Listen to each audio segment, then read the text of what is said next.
Les forêts du Limousin sont jeunes et très diversifiées. Elles occupent un tiers de la surface totale de la région, soit plus de 571 000 hectares, comprenant 2 tiers de feuillus et 1 tiers de résineux. Aujourd'hui, 95% de cette surface forestière est privée. Le Centre régional de la propriété forestière intervient dans tout le Limousin pour développer la gestion forestière et accompagner les particuliers. Beaucoup de propriétaires ignorent que leur forêt peut être une ressource financière et qu'elle peut être gérée sans gros investissements de départ et sans nécessiter une présence accrue. Le CRPF, avec l'aide financière du Conseil régional et de l'État, a mis en place un programme de développement de la sylviculture irrégulière en Limousin afin de répondre de la manière la plus performante aux attentes des propriétaires forestiers. Cette sylviculture est complémentaire aux sylvicultures existantes et qui ont déjà fait leurs preuves en Limousin.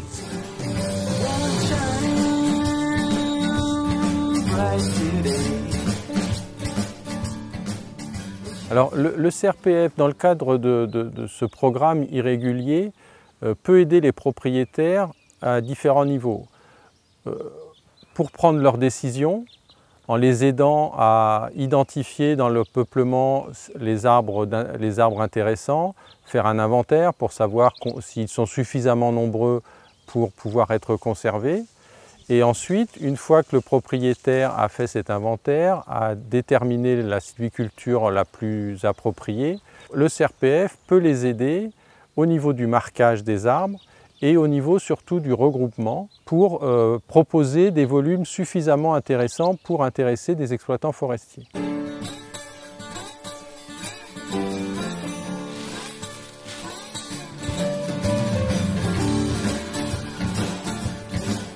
Être 35.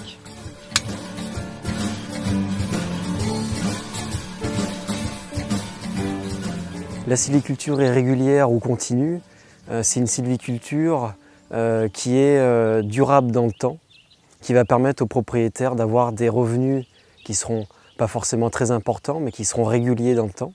Cette sylviculture consiste à réaliser des coupes régulières, environ tous les 8 ans, afin de prélever une partie des arbres arrivés à maturité et de réaliser une éclaircie qui permettra de diminuer la densité du peuplement. Cette intervention favorise ainsi le développement des plus beaux arbres et assure le renouvellement continu du peuplement. Les arbres que l'on favorisera lors de cette éclaircie seront appelés arbres d'avenir. Donc un arbre d'avenir, c'est un arbre de très bonne qualité, qui a une bille de pied de 6 mètres ou plus, qui a très peu de défauts, qui a un houppier, la cime, c'est l'ensemble des branches, qui est équilibré et qui a une bonne vigueur. Donc l'ensemble des arbres d'avenir vont permettre d'apporter le meilleur revenu possible aux propriétaires pour continuer à gérer durablement sa forêt. Alors le marquage concrètement sur le terrain va se dérouler donc en présence soit du propriétaire, soit du gestionnaire du peuplement, pour travailler donc ensemble et donc marquer les arbres dans le cadre d'une sylviculture irrégulière. Le marquage permet d'indiquer les arbres à prélever aux exploitants forestiers et d'attirer leur attention sur les arbres d'avenir afin d'éviter de les déprécier. Je me sentais un petit peu seule au niveau propriété. Et donc c'est là que j'ai eu connaissance du programme peuplement irrégulier. Et je me suis dit, la forêt que l'on détient, elle a été à l'abandon pendant des années, mais elle est quelque part irrégulière elle-même. Dès la première rencontre, le technicien a un petit peu organisé notre formation par le biais du FOGEFOR, qui est un cycle de formation à la gestion forestière dispensé par le CRPF. On a eu une journée d'initiation donc avec deux techniciens du CRPF qui nous ont appris comment marquer, comment surtout regarder les arbres, lesquels il fallait prélever, lesquels étaient des arbres d'avenir. Ils répondent vraiment à toutes les questions parce que au niveau gestion forestière, même si j'avais travaillé sur la forêt, je n'avais pas de notion de gestion forestière et donc du coup, eux, ils sont les mieux placés pour répondre à toutes ces questions.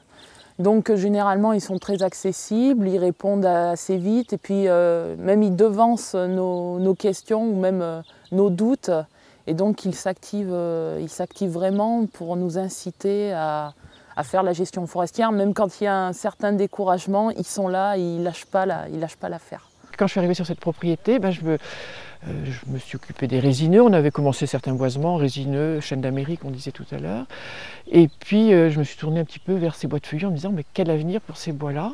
Et j'ai eu la chance, à travers des personnes, des techniciens, d'être un petit peu orientée sur effectivement un prélèvement des arbres qui sont à maturité et puis de laisser pour donner la possibilité au peuplement de perdurer, de ne pas arriver à une coupe rase.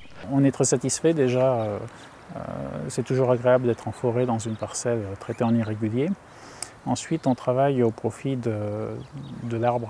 Donc on choisit les arbres d'avenir et on va travailler à leur profit.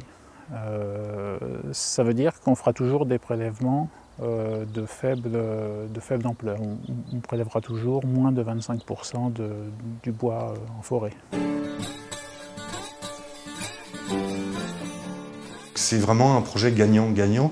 Nous, on a voté il y a 2 ans une politique forestière régionale dans laquelle on a clairement montré notre préférence pour une gestion arbre par arbre de la production, dans le but, d'améliorer le couvert forestier, une meilleure acceptabilité sociale, plus d'emplois, plus de valeur ajoutée et la possibilité pour des entreprises d'aller plus loin dans la finitude des produits. Le CRPF est un établissement public, donc les techniciens du CRPF interviennent à titre gratuit chez les propriétaires pour la partie diagnostic, inventaire et, en l'occurrence, dans le cadre de ce programme irrégulier, pour la partie marquage.